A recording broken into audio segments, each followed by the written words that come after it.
Olá, muito bom dia. Mais um programa Mercado Futuro. Eu converso com vocês aqui, como sempre, via internet, via Skype.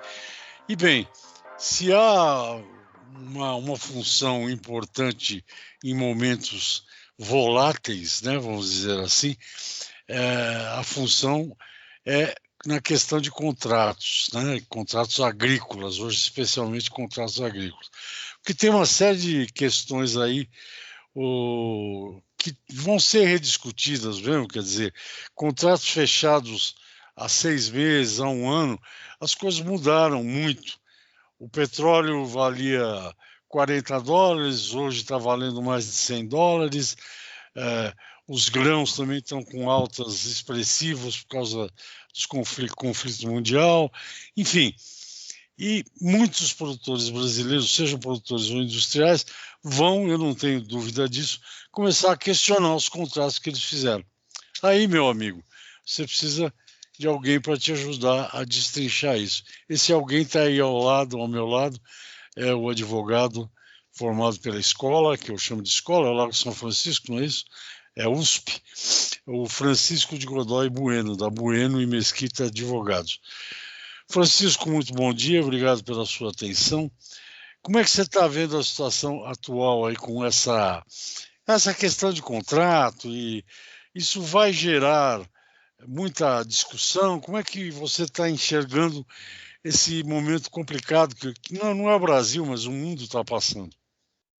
Bom, Regis, em primeiro lugar, agradeço mais uma vez a oportunidade de vir ao seu programa, aqui online, cada um no recanto das suas casas, como os nossos espectadores. É sempre uma grande satisfação falar com você e ter a honra de participar desse importante programa, tradicional programa da agropecuária brasileira, e, além de tudo, poder compartilhar da sua amizade, do seu carinho. Isso é muito bom. Obrigado. Bom, esse tema da variação das circunstâncias, né, negociais ao longo do cumprimento dos contratos é um tema clássico, né, da teoria contratual. Desde o início do século XX, né, já se discutia muito isso, claro, por conta das guerras. Várias teorias foram criadas, né, a teoria da base do negócio jurídico do Karl Lorenz, a teoria da imprevisão na França foi muito forte, e várias dessas teorias incorporadas pelo direito brasileiro, né, especialmente pelo Código Civil de 2002, que trouxe várias disposições em relação a isso. E, ao mesmo tempo, em paralelo, também o desenvolvimento das ferramentas econômicas, né, especialmente dos mecanismos de hedge, né, e daí é que nós temos que diferenciar, e acho que isso, cada vez mais a jurisprudência vem evoluindo nesse sentido, de perceber o contrato como uma operação econômica, né? Como a projeção jurídica de uma operação econômica, ou a projeção normativa de uma operação econômica. E, por isso, é muito importante a gente fazer uma análise não só do que aconteceu com o contrato, o que aconteceu com as partes, mas entender qual a operação econômica. Eu estava, né, quando a gente fala em contratos agrários, especialmente, a gente sabe que a empresa agrária ela se distingue por uma coisa mágica, né, de um lado, mas também muito perigosa de outro, que é a empresa que, por excelência, está sujeita a um risco duplo, né? O risco da empresa, de qualquer empresa, de lidar com as dificuldades dos seus insumos, da mão de obra, do capital e do trabalho, né, para simplificar na teoria marxista, mas também o risco natural, né, essencialmente o risco natural. A empresa agrária é a empresa talvez mais dependente das forças da natureza, porque a criação de valor da empresa agrária se dá exatamente pela condução dos ciclos agrobiológicos, dos ciclos naturais, pelo empresário, né? E é essa grande riqueza da produção agrária que se reflete do ponto de vista econômico com um duplo risco, né? Um risco sobre os insumos, sobre os produtos, um risco sobre o método de produção, mas também um risco climático, um risco sobre os mercados, né? Mas diversos riscos que são inerentes à atividade agrária. Quando nós vamos tratar dos contratos, né, os contratos agrários, eles devem já pressupor esse risco, né? Da mesma maneira que hoje nós falamos dos contratos empresariais e que essas teorias de imprevisão, essas teorias da alteração das circunstâncias, muitas vezes têm uma visão um pouco mais mitigada, porque pressupõe-se que o empresário, aquele homem ativo e probo, né, para utilizar a palavra do Visconde de Cairu, né, ele deve saber, o empresário agrário deve conhecer não só as variâncias dos seus mercados, né, que são mercados bastante voláteis, mas também as variâncias de clima, as dificuldades específicas da atividade, e buscar, por isso, mecanismos de proteção, né, que hoje estão disponíveis no mercado, tanto o seguro, como os hedges, como essas diversas mecanismos que a economia e que a inventividade dos empresários em geral permitiu se fazer como proteção de riscos. Então, assim, fazendo dessa longa história, né, uma resposta curta, né, é importante que a gente não só se impressione com as variações, mas compreenda a origem dessas variações e como elas, de fato, são imprevisíveis e imponderáveis, ou, de alguma maneira, deveriam ter sido consideradas pelas partes que são partes empresárias e que, portanto, deveriam estar atentas aos seus riscos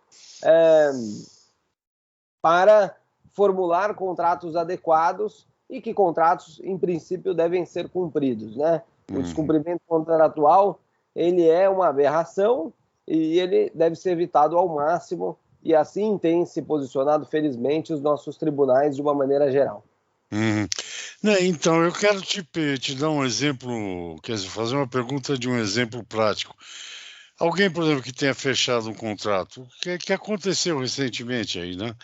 Vendeu a soja a, sei lá, a 80, 90 reais a saca, o que era um excelente preço na hora que vendeu. Só que a hora que ele foi entregar essa soja, na tela lá do computador, ela estava 170, 180, 190 reais. Hoje está mais de 200 em alguns lugares. Ele tem como dizer, escuta, mesmo que tenha um contrato, vamos acertar isso melhor, ou simplesmente tem que entregar e ficar quieto? Como é que é perante a lei?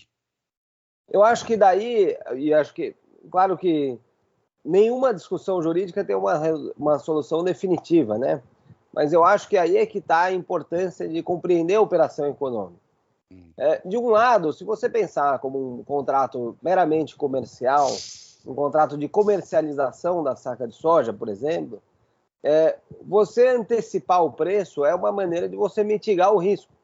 Então, é claro, se você mitiga o risco para cima, também mitiga o risco para baixo, né?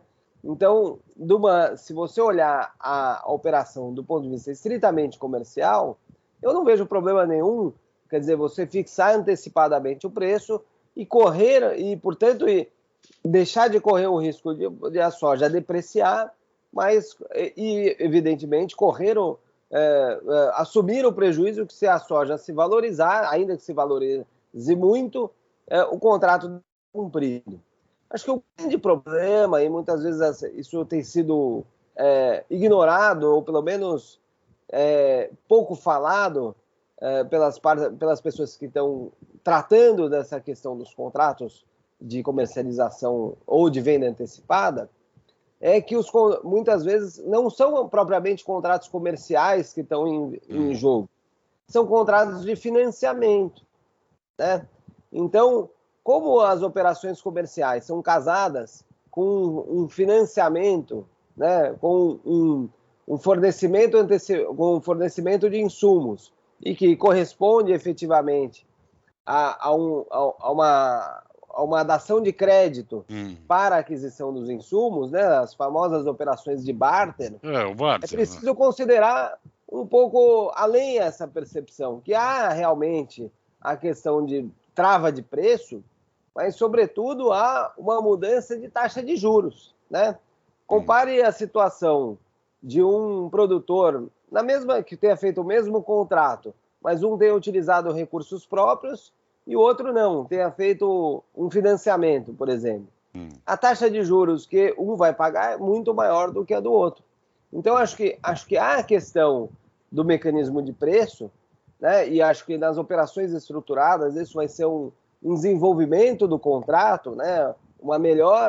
O design contratual precisa e as próprias partes, isso depende das próprias partes, compreenderem um pouco melhor a operação econômica que eles estão fazendo, para que possa haver uma diferenciação do que é um juro exorbitante que está sendo cobrado para a aquisição do insumo e o que é realmente factível do ponto de vista de trava de preço e, portanto, deve ser cumprido. E, claro, né, o que é a situação extraordinária, né? Por que houve uma mudança de preço, né? O caso famoso do Brasil, você deve se lembrar bem, dos leasings de automóveis importados, né? Na época da grande desvalorização do real, que de um dia para a noite o sujeito tinha comprado um carro importado com leasing em dólar, e da noite para o dia ele se endividou no dobro, né? Porque houve uma maximização do real na época do governo do Fernando Henrique. Isso foi para a justiça e se entendeu que realmente a variação de câmbio no Brasil ela é inerente à operação econômica. É uma situação de volatilidade econômica, da inflação, da memória inflacionária e tal, que a economia tem que se organizar, né? As partes não podem usar dessa circunstância estrutural da nossa economia para deixar de cumprir contratos. Há críticas, evidentemente, mas isso para mostrar que, assim, numa situação como é a nossa, especialmente da agricultura, em que as partes estão sujeitas a oscilações, as partes precisam estar preparadas para se proteger delas do ponto de vista da estratégia comercial e, refletindo na esfera jurídica, da estratégia contratual.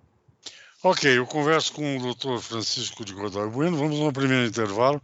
A gente volta já já. Eu tenho algumas perguntas, mas vamos a um pequeno intervalo e eu volto já já.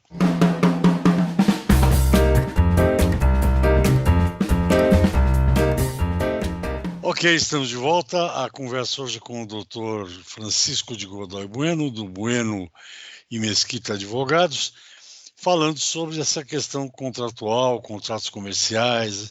Esse negócio no Brasil só lembrei de uma história agora de um velho empresário que eu conheci na antiga BMF, Bolsa Mercadorias e Futuros, que disse que um dia ele foi para sei lá, na época, para Goiás, Mato Grosso, não sei onde, explicar o que era o hedge, né, na Bolsa. E dizendo o seguinte, você tá 320, tá bom o preço da roupa para você, então você vai lá e vende uma quantidade por 320, né? Aí, se ela cair, você vai receber o 320. Se ela subir, você vai também receber o 320. Vai perder ou vai correr esse risco. Aí ficou horas explicando, terminou a palestra, um cidadão lá levantou a mão e falou: isso aí que o senhor falou aí é o FICA. Como FICA? Um vizinho com o outro falou: vou ter tantos boi gordos assim. Fica, por esse preço fica. É o hedge. Quer dizer, você não precisa da bolsa para fazer hedge. O que eu queria te perguntar, Francisco, é o seguinte: fala-se muito em trava no mercado de café, né? Que o cara já travou a safra 2023-24, sei lá. O que eu queria te perguntar é com relação ao barter. O barter, oficialmente, publicamente, é o seguinte: você me dá a semente, o insumo, ou seja lá o que for, e eu prometo te entregar o milho, o café, a soja, o que seja. Esse barter, ele juridicamente, ele já é formalizado, quer dizer, ele tem um contrato específico para fazer barter, não? Sim, bom, primeiro, né, a gente precisa ter um contrato normatizado, né, um contrato que a gente chama dos contratos típicos do ponto de vista normativo, né, para ter validade, né?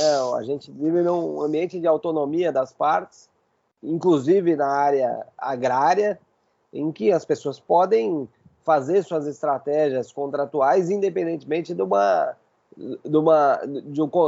modalidade contratual está prevista em lei, ou, e isso acontece muito, fazendo contratos atípicos mistos, né, em que você utiliza elementos de contratos típicos, mais elementos adicionais que alteram a operação econômica daquela prevista na legislação. E o contrato de barter é um exemplo, vamos dizer, de livro, de um contrato socialmente típico, né? Porque as partes foram incorporando, e acho que hoje, mesmo a jurisprudência dos tribunais mais tradicionais, vamos dizer assim, já reconhecem o contrato de barter e sabem que é um contrato absolutamente válido e utilizado.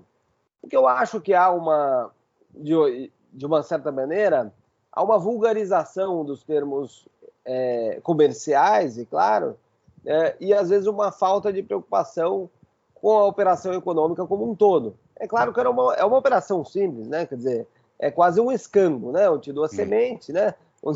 Muito próximo daqueles contratos que eram, inclusive, os contratos de meação no passado, né? Em que o meeiro recebia a semente, o adubo, ocupava a terra e dividia a produção com o proprietário, né? E, bem ou mal, o barter não deixa de ser assim, a pessoa se obriga a entregar uma quantidade fixa de produtos em troca do insumo fundamental, que hoje não é mais a terra, mas é a biotecnologia, é a tecnologia embarcada na agricultura, nos defensivos, etc. Mas há um problema, como havia anteriormente, de uma produção, de tornar o produtor de uma produção cativa, né? Exatamente por talvez um excesso de endividamento, né?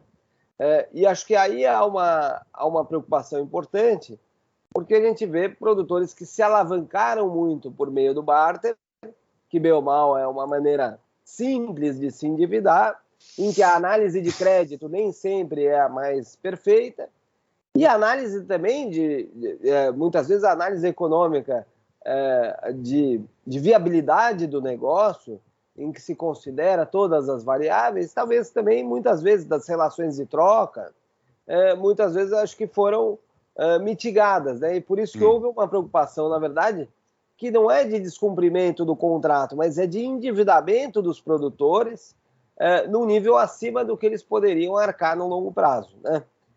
E acho que essa é a grande preocupação, porque, lógico, nem sempre a safra é tão boa, exatamente pela essa dificuldade do risco duplo da atividade agrária. E é com isso que eu acho que nós temos que lidar, né?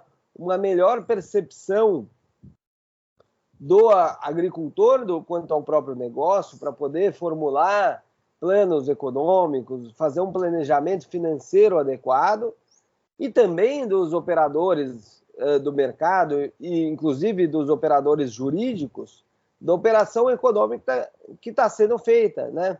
Até que ponto aquilo é simplesmente uma restrição do preço, que nem você falou, que é o próprio RED, né? O RED da Bolsa, por que ele funciona tão bem? Porque ele é, supostamente, né, simplesmente uma trava de preço. Cada um trava os outros elementos do seu negócio, né, os outros riscos do seu negócio, de outra maneira. Na medida em que o barter juntou tudo, né, o fornecimento de insumos com o mecanismo de preço, ele trouxe para dentro do contrato uma complexidade que deveria ser da empresa, não do contrato, talvez, ou deveria ser um pouco melhor transparente, né, vamos dizer assim, né? Eu acho que isso que houve uma mitigação da importância desses contratos, mas é um contrato muito importante, né? Sem dúvida, é muito facilitou muito a concessão de crédito e a alavancagem dos produtores, né? E, inclusive, gerou outras oportunidades de integração vertical para agroindústrias, para próprios fornecedores de sementes, né? Então, modalidades de cooperação importantes que não ocorriam sem essa modalidade contratual. Então, acho que é uma acomodação, e essas variações são boas para esse tipo de acomodação. Pois é, o que está me batendo aqui é o seguinte: vamos pegar um exemplo, um produtor certinho, não é? Certo, correto. Ele tem alguma maneira, seja fazendo barter, seja vendendo antecipadamente, que se chama termo e tal, de se precaver contratualmente, digamos assim, a uma abrupta alteração de preço, alguma coisa assim? Tem como fazer isso no contrato, não? Eu acho que, né, a gente comentou muito a história da alteração do preço do produto, que foi a história especialmente das 2 safras passadas, né? Em que houve uma volatilidade grande de preço do produto, né? A soja começou a safra com R$90 e terminou a 160. Mas se a gente olhar também a nossa circunstância atual, né? É de ter invertido a questão para os insumos, né?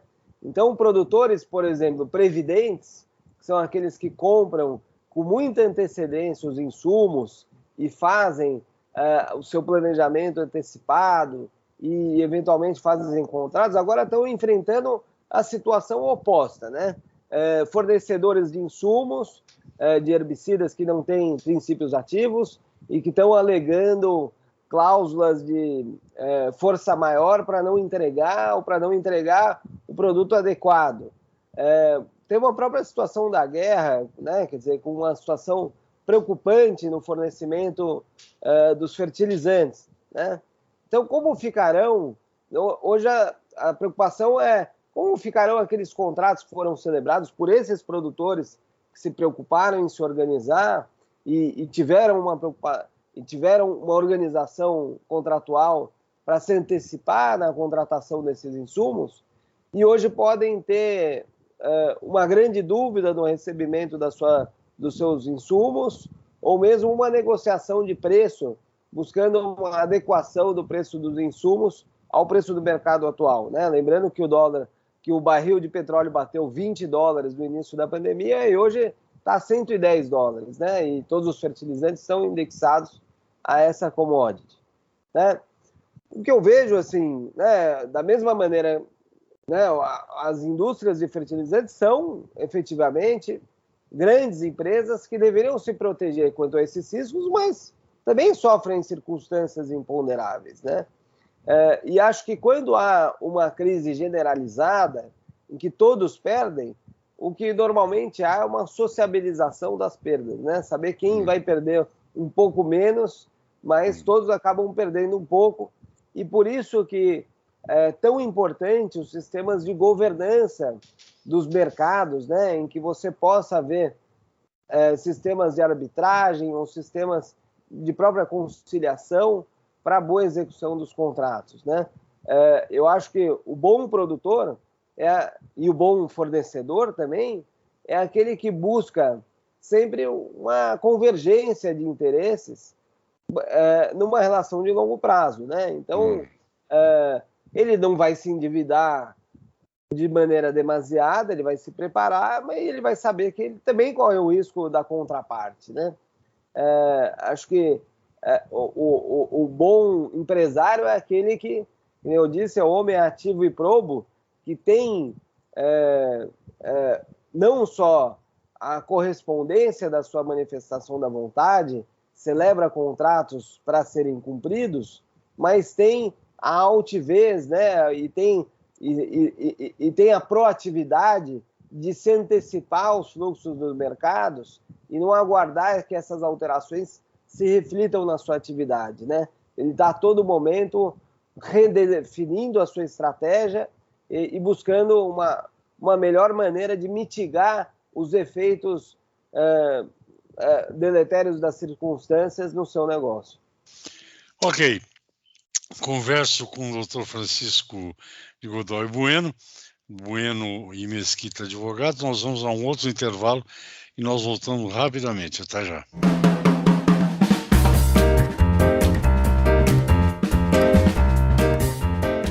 Ok, estou de volta ao programa Mercado Futuro. Hoje eu converso com o doutor Francisco de Godoy Bueno, da Bueno e Mesquita Advogados, falando desses contratos aí e desse momento que o mundo vive, que é uma maluquice, né? Um dia a OPEP+, que agora chama OPEP+, a Organização dos Países Produtores de Petróleo, fez uma reunião e falou, vamos aumentar a produção em 400 mil barris a partir do mês que vem, de abril. No dia seguinte, o petróleo subiu quase 8%, tanto o Brent, que é o do Mar do Norte, quanto o WTI, que é o índice para o petróleo norte-americano. Eu queria falar de uma outra coisa. Tem fundos aí para financiar a agricultura, acho que chama Fiagro, uma coisa assim e tal. Tem inclusive CPR que o cara pode atrelar o dólar. Eu, pessoalmente, acho uma coisa de louco. Um país em que há um mês atrás o dólar valia 5,70, agora há pouco, hoje, estava 5,4, 5,3. Quer dizer, eu acho que se endividar em dólar é uma coisa precisa ser muito maluco. O agricultor já é um homem destemido, joga semente no chão, joga adubo, olha para cima e fala, vai chover na hora certa, a praga só vai no vizinho, não vem aqui. Além desses riscos, se endividar em dólar é uma maluquice. Mas eu quero te lembrar o seguinte, a taxa Selic era 2% há não muito tempo. Agora já dizem que vai superar 12%, talvez até mais do que isso, quase 13%. Os contratos no meio disso tudo, eles vão sofrer alguma contestação? Na verdade, eu gostei do que você falou do negócio da arbitragem, porque tem um exemplo, Câmara Arbitral, né? Tem um exemplo aqui em São Paulo muito bom, que tem a da Rural, que você criou, acho, não sei se foi você sozinho, e tem uma que funciona muito bem, que é a da BBM, que basicamente cuida das questões de algodão, que é um produto que tem um negócio de qualidade complicado. Mas com toda essa reviravolta, dólar agora caindo, taxa de juros subindo, isso vai gerar um mar de contestação ou não? Eu estou enganado. Eu acho que a tendência é que sim, né? O que eu acho que a gente precisa diferenciar o que é uma contestação legítima, isso pode acontecer em diversos mercados, e o que é o oportunismo jurídico, né? Aquela pessoa que aproveita de algum argumento para levar alguma vantagem ou buscar ou renegociar aquilo que está combinado. Claro que no âmbito da negociação tudo é possível, as duas partes estando de acordo. Então acho que essa é a grande dificuldade sempre do judiciário ou mesmo da arbitragem, de separar aquilo que é o joio do trigo, né? Agora, sem dúvida, né, eu acho que a circunstância as alterações das circunstâncias econômicas ou macroeconômicas, especialmente no Brasil, elas são consideradas, pelo menos pela jurisprudência atual, como um fato da vida, né? Infelizmente, se olharmos com uma perspectiva um pouco maior, veremos que essa instabilidade econômica ela tem que ser pré-concebida pelo empresário brasileiro. A gente não é uma situação desejável, né? Claro que o ideal, tudo isso se reflete em preço, né? Quando o empresário corre maior risco, ele põe no preço do produto, né? E o consumidor é que paga a conta.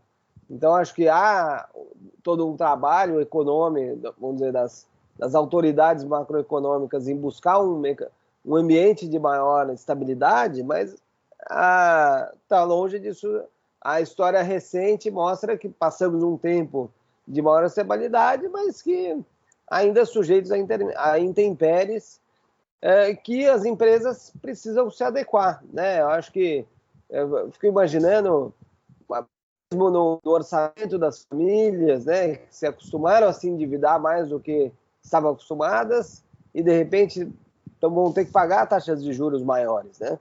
Isso é um novo aprendizado para todos nós, e isso só demonstra a importância da cautela, né, da boa, lógico, como você disse, da coragem, né, natural do empresário, né, e especialmente o agricultor que faz um cheque, muitas vezes de muitos milhões, cava um buraco em terra e olha para cima esperando chover, né? Não é, claro que a agricultura não é só isso, mas uma boa parte é bem isso, né?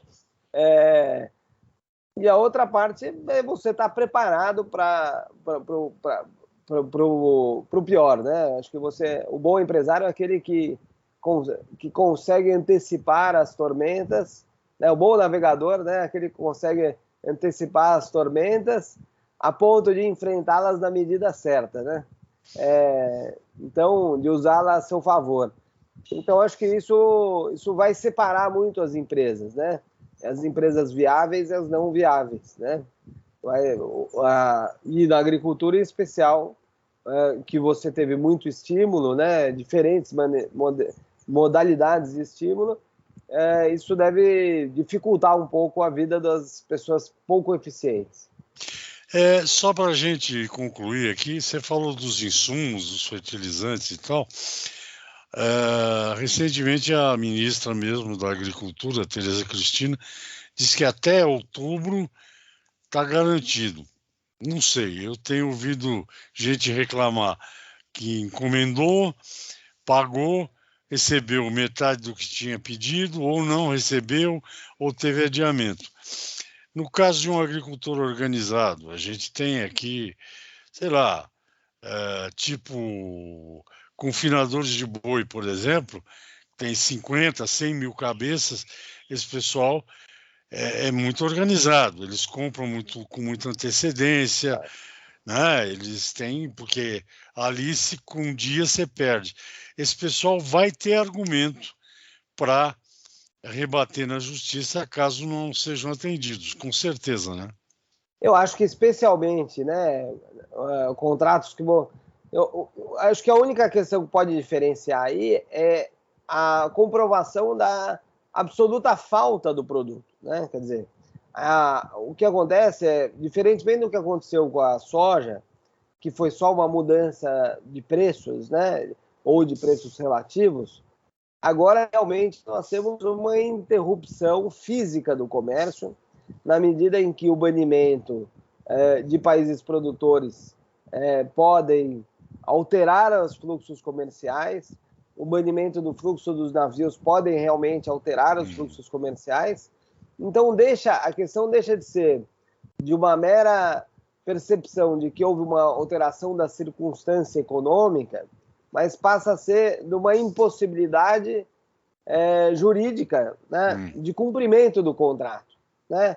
Eu até acho que as alterações, nós não tivemos ainda efeitos nos preços, né, consequências de uma guerra, né? Os preços sofreram alterações, mas vinham sofrendo ao longo do tempo. O próprio petróleo, ele não é que houve um choque do petróleo em virtude da eclosão da guerra na Ucrânia. Já vinha um aumento do preço. Então, a mudança do preço ou a mudança dos preços relativos não será, no meu ponto de vista, argumento. Agora, a falta, né, ou a impossibilidade do fornecedor indireto, né, no caso, né, vamos dizer lá, a Iara foi bombardeada e vamos dizer que aquela era a única unidade que fornecia para esse fornecedor brasileiro do agricultor, aí ele precisa estar atento a isso, né? Por isso que o que precisa, enquanto os agricultores puderem se antecipar, se munirem de informações, entender o fluxo comercial do abastecimento dos seus insumos, melhor ele vai estar preparado, inclusive, para exigir o cumprimento do contrato, questionar essa eventual impossibilidade. Por exemplo, a ministra assegurou que nós temos estoque, né? Se as empresas têm estoque suficiente, né, se o fornecedor tinha estoque, ele não pode alegar o rompimento do fluxo, né, de reposição do estoque para deixar de cumprir o contrato. O problema da reposição do estoque vão ser para os novos contratos. Mas para aquele contrato já está firmado, se o fornecedor tem estoque, ele tem que ser obrigado a entregar o estoque para quem já contratou. Então, minha orientação para quem está nessa situação é agir realmente com muita proatividade, né? Buscar a informação adequada, entender o fluxo, eventualmente buscar uma antecipação da entrega dos contratos, para não ficar dependendo de argumento na última hora. Ok, doutor Francisco, nosso tempo já acabou, parece incrível, mas foi um prazer conversar com você. Fazia tempo que eu não te via. Estou te vendo aqui pela telinha, mas é sempre... Aliás, é a primeira vez que eu te vejo sem paletó e gravata. Nunca tinha te visto assim, à vontade esportiva. Tá ótimo, viu? Pode ficar sossegado. Eu quero te agradecer e qualquer novidade aí eu volto a te procurar para a gente tentar esclarecer o produtor aqui sobre essas questões legais que são realmente importantes e às vezes as pessoas não se dão conta de que tem que ler aquela letrinha, aquela que só vocês advogados leem, né? Aquela bem pequenininha, que nem de bula. Muito obrigado, até a próxima entrevista então. Muito obrigado, Rest. Fico aguardando ansiosamente a oportunidade de voltar ao seu programa. Mais uma vez, agradeço pela oportunidade e esperamos que esse aprendizado da pandemia, também em relação aos trajes, possa nos dar felicidades no longo prazo. Ok. Fica um pouco aí, eu vou me despedir dos telespectadores. Vocês ouviram a entrevista com o advogado Dr. Francisco Godoy Bueno, do Bueno e Mesquita Advogados, sobre questões que vocês seguramente vão ter que lidar aí nos próximos meses. Obrigado pela atenção e até a próxima semana.